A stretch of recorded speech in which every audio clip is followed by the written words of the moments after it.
Dr.Chaos. Start a new game. Get hit by the rat while going inside it. Okay, there is actually nothing hard about exploring the insides of here. Alright? The rooms are parallel with the side-scrolling part of the mansion. East and west are parallel with the side-scrolling levels. South returns you to the side-scrolling levels, and north holds secret passages. There is nothing hard about that. Although I do admit that this guy is pretty cheap, because when you walk out, you walk really slow, so you will take damage. So you might want to use your gun on him. Go into this room you see here, grab the grenade, then open and go into the window. You will end up at what appears to be an actual level with platforming challenges and more enemies. So this is the real meat of the game, is doing these levels right here. Be careful with your platforming. What I recommend is pressing the jump button first, then holding down right to move forward. Because usually if you do a running start, you might accidentally fall off before your jump button registers. Since we're in an area full of enemies, I feel it should be appropriate to say that bats and such respawning is not a problem like Armake 21 says it is. All you have to do is kill it again, and then its respawning period will be a few seconds longer so you can walk right past them. It's not that hard, guys. The respawning is actually not that bad in this game. And there are also bigger enemies that you have to kill. They don't respawn at all, so it's only these little buggers that do the quick respawn thing, and even that's not bad. As soon as you get to this point, you'll face your first boss of the game. And as you can see... yeah, as you can see, even though he's immune to bullets, he does not like your knife very much. So just do that little jig, grab the 2 items, grab your password, and move on. Go back through the way you came from.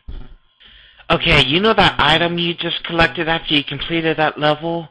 That level makes up for half of what Armake complained about, because it actually tells you where more levels are in this game.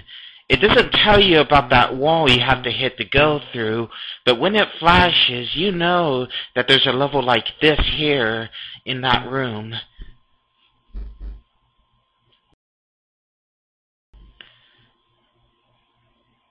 Big enemies like this and that flying skull enemy you saw earlier are what the pistol is useful for, while the knife is more useful for little enemies such as those slimes and bats. Although it doesn't show it here, a grenade will be a good time to use right at this point. That way you get rid of the 2 flying enemies and you can continue platforming. Keep in mind a grenade costs 5 hit points to use, but that's probably less health than the damage you'll take. So just continue on being careful with the platforming here, as it can be tricky.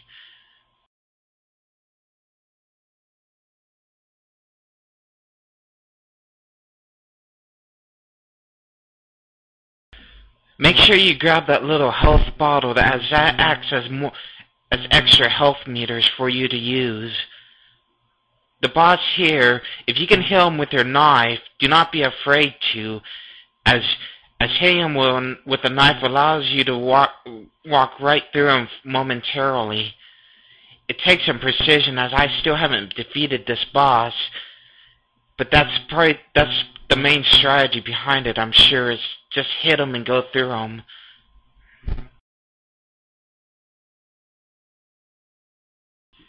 Even if you do get killed by the boss, you'll still get to keep the health bottle that you just collected, so don't worry too much about that.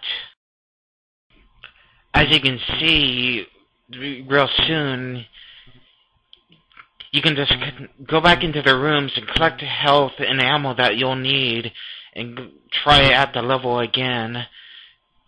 Especially if you collected grenades this time like I didn't last time.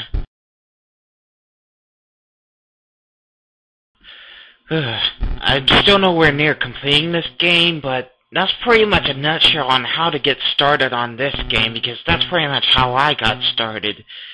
Just learn how the rooms work out, learn how to go through the levels, and just keep going at it until you can kill the bosses in the game. There is a room where you have to punch a hole in the wall, like what's complained about, but if you use deductive reasoning, you can probably find which room that is anyway, because it's required to get to a part of the mansion that you can't go through normally through doors or the side-scrolling part of the mansion. By all means, try this game out, and I'm sure you won't get frustrated at it if you follow some of the advice I give in this video. Peace out, and I truly do hope that you find this game better than what you probably were convinced before.